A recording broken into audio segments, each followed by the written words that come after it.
აქვს ორი სახელმწიფო ენა, ქართული და აფხაზური პროექტების განხორციელებაში.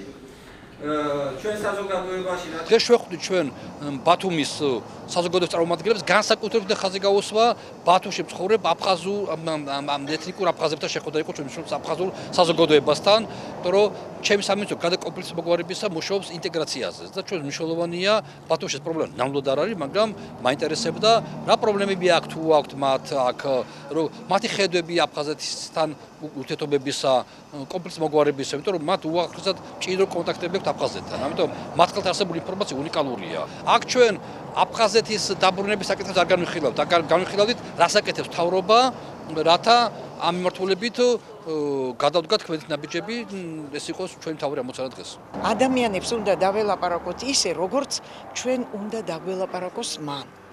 აი ასეთი მინდა მე პირადად, მე არ უნდა დაელაპარაკოს ადამიანმა ისე ბრძანებით და რაღაც ჩვენ ვართ ტოლები, ვთქვათ ასე, თანასწორები და აი ასე უნდა იყოს მოლაპარაკებაც წასული. თქვენ ბრძანეთ, რომ ერთ-ერთი ქალბატონი ბრძანდებით, რომელიც თავისუფლად ჩადიხართ აფხაზეთში, ხვდებით ხაურ მოსახლეობას, იქ რანაირი განწყობა არის, რამდენი მზაობა არის, რომ ის ძველი ურთიერთობების აღდგენა უნდათ ხალხს?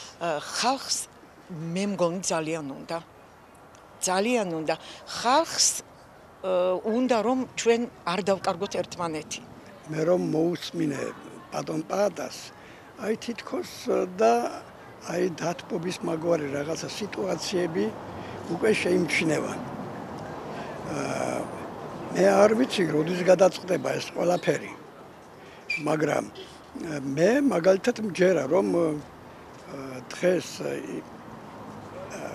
ეს დღესდღეობით შეიძლება ეს არ მოხდეს.